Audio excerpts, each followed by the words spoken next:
हमें अपने आईनी हुकूक जो कॉन्स्टिट्यूशनल राइट्स नहीं मिल रहे हैं, उससे ज़्यादा हुकूक हमें अपने ज़मीनी हुकूक से लेना देना है।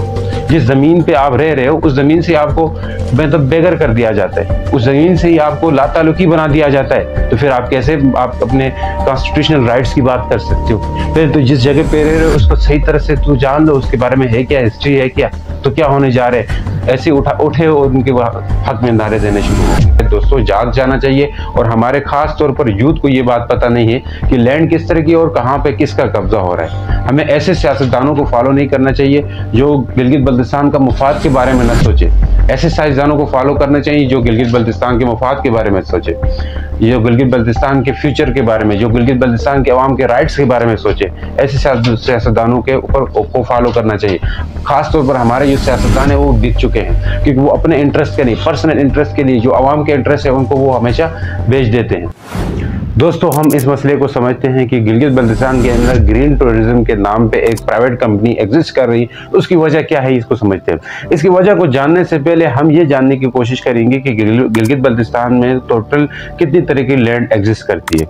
वो 4 तरह की लैंड एग्जिस्ट करती, और उनमें से 4 तरह की लैंड में से एक तरह की लैंड ये बदकिस्मती से कभी एग्जिस्ट करती है और कभी नहीं करती है। जो पहली तरह की जो लैंड है प्राइवेट लैंड, जिसे ज़ाती ज़मीन होती है किसी बंदे के पास, जो वो बंदा अपने विरासत में अपने बच्चों को दे भी सकता है और किसी को सेल भी कर सकता है, उस तरह की ज़मीन होती है। और दूसरी खालसा लैंड है। खालसा लैंड को लैंड ऑफ स्टेट कहते हैं, यानी स्टेट की ज़मीन होती है, जो स्टेट है उसकी ज़मीन होती है। ये ज़मीन बेसिकली जब गिलगित बल्तिस्तान कश्मीर के अंडर था या मुगल सल्तनत के दौर में ये वाला लफ्ज़ इंट्रोड्यूस करवाया था खालसा लैंड का।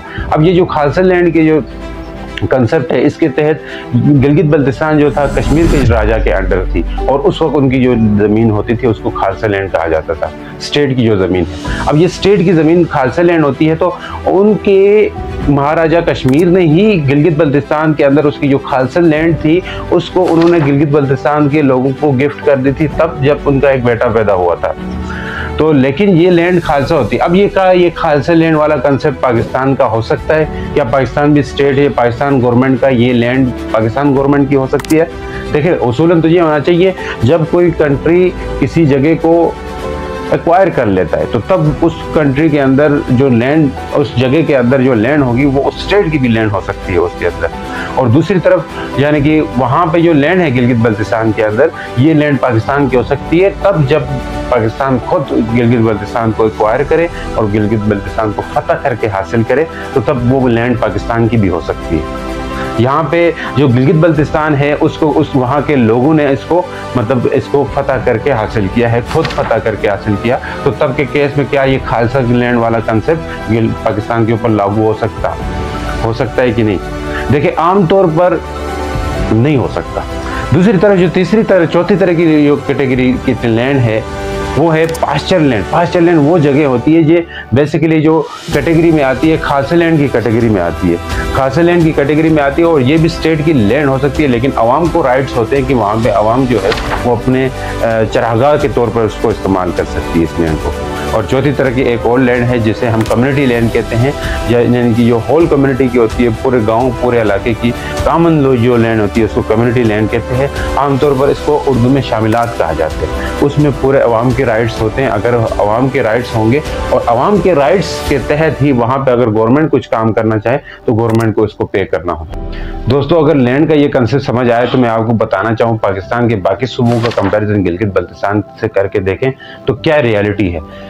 बाकी सूबे पंजाब हो या सिंध हो, इनमें अगर कोई शामिलात वगैरह हो, कोई कम्युनिटी लैंड हो, तो अगर वहाँ पे हुकूमत पाकिस्तान कुछ रोड बनाना चाहें या कोई ऑफिस या कोई रेस्ट हाउस बनाना चाहें तो वो अवाम को कंपनसेशन दे के बनाती है, क्योंकि उनको राइट्स दिए हैं। क्योंकि वहाँ पंजाब के लोग हों या सिंध के लोग हों, उनको लैंड के ऊपर राइट्स दिए हुए हैं। और दूसरी चीज़ अगर गिलगित बल्तिस्तान में देखें तो अगर कोई कम्युनिटी लैंड है वहाँ पे अगर कोई हुकूमत रेस्ट हाउस बनाना चाहे तो उनको भी कंपनसेशन या ऐसी कोई चीज़ देनी चाहिए, लेकिन ये नहीं हो रहा। हाल ही में ये ग्रीन टूरिज्म के नाम पे जो टूरिज्म आया है, ये गिलगित बल्तिस्तान के अंदर जो कम्युनिटी लैंड है, जो शामिलात है, वहाँ पे ये रेस्ट हाउसेस बनाना चाह रहे हैं। और उन रेस्ट हाउसेस में वो ये चाह रहे हैं कि वो एक तरह से कंपनसेशन भी नहीं मिल रहा है और उस पर ऊपर कब्जा होने जा रहा है। जैसे कि आपने नलतर के अंदर देखिए, पहले उन्होंने रेस्ट हाउसेस बनाए गवर्नमेंट की तरफ से, बाद में उन्हीं रेस्ट हाउसेस को उन्होंने तोड़ के वहाँ पे बिल्डिंगें, बड़ी बड़ी 5 स्टार होटल्स बनाए। तो यही होता है दोस्तों, जाग जाना चाहिए। और हमारे खास तौर पर यूथ को ये बात पता नहीं है कि लैंड किस तरह की और कहाँ पे किसका कब्जा हो रहा है। हमें ऐसे सियासतदानों को फॉलो नहीं करना चाहिए जो गिलगित बल्तिस्तान का मुफाद के बारे में न सोचे। ऐसे साइंसदानों को फॉलो करना चाहिए जो गिलगित बल्तिस्तान के मुफाद के बारे में सोचे, जो गिलगित बल्तिस्तान के फ्यूचर के बारे में, जो गिलगित बल्तिस्तान के अवाम के राइट्स के बारे में सोचे। ऐसे सियासतदानों के ऊपर को फॉलो करना चाहिए।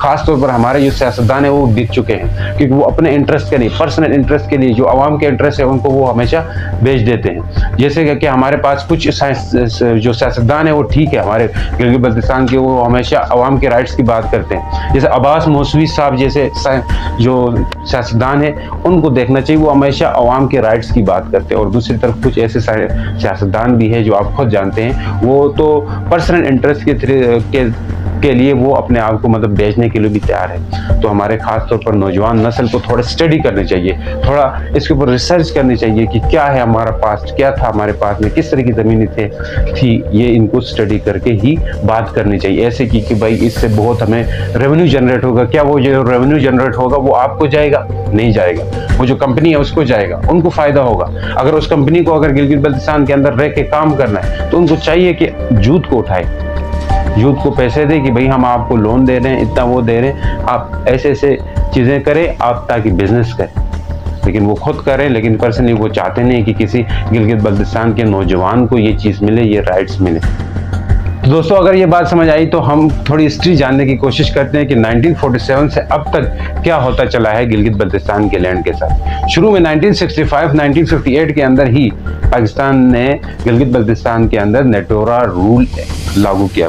नेटोरा रूल क्या था? बेसिकली ये इनडायरेक्टली अगर कह दे कि पाकिस्तान इनडायरेक्टली गिलगित बल्तिस्तान के अंदर स्टेट लैंड डिक्लेयर करना कि गिलगित बल्तिस्तान के अंदर जो खालसा लैंड है वो पाकिस्तान की लैंड है, ये डिक्लेयर करना मकसद था। लेकिन ये डिक्लेयर करना चाहें फिर भी नहीं कर सके, क्योंकि खालसा लैंड से मुतलिक गिलगित बल्तिस्तान की जो खालसा लैंड थी वो तो उन्होंने अवाम को, हरी सिंह ने अवाम को दे दी थी, मैंने शुरू में बताया था। अब वो लैंड तो अवाम को दे दी गई थी, तो लेकिन उसका कोई रिकॉर्ड मौजूद नहीं था पाकिस्तान के पास, जिस रिकॉर्ड के तहत वो ये कह सके कि ये खालसा लैंड है, जो स्टेट की लैंड है, वो असल में एक्चुअल में अब के बाद पाकिस्तान की लैंड है, पाकिस्तान गवर्नमेंट ऑफ पाकिस्तान की होगी। ये डिक्लेयर नहीं कर पाए, तो ये रूल डॉक्यूमेंट्स की कमी की वजह से सही तरह लागू नहीं हो पाया, नाकाम रहा एक तरह से।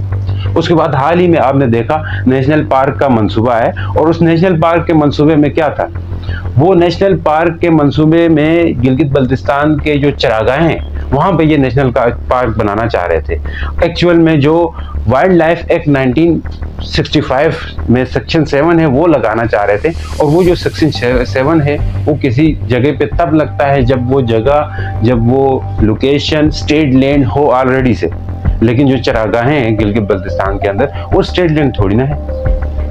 तो इसी वजह से स्टेट लैंड के ना होने से तो कुछ हमारे सियासतदान हैं, उन्होंने डिबेट भी की, उनके साथ डिबेट करने के जरिए ही हमारा जो नाकाम रहा ये भी वाइल्ड लाइफ या नेशनल पार्क का जो मंसूबा है। तो अब ये तीसरी तरह की साजिश है दोस्तों, कि जिसमें क्लियरली कट पता है, आप देख पा रहे हैं कि जिसमें ग्रीन टूरिज्म के नाम पे एक चीज़ आ रही है, तो जिसका मेन मकसद है कि जो जगहें जहाँ पे जो शामलात है या कम्युनिटी लैंड या पास्चर है, ऐसी जगहों पे रेस्ट हाउसेस बनाना, होटल्स बनाना, तो वहाँ पे इनडायरेक्टली आवाम को तो फ़ायदा होता ही नहीं, डायरेक्टली कोई फ़ायदा नहीं आवाम को, इनडायरेक्टली भी नहीं है।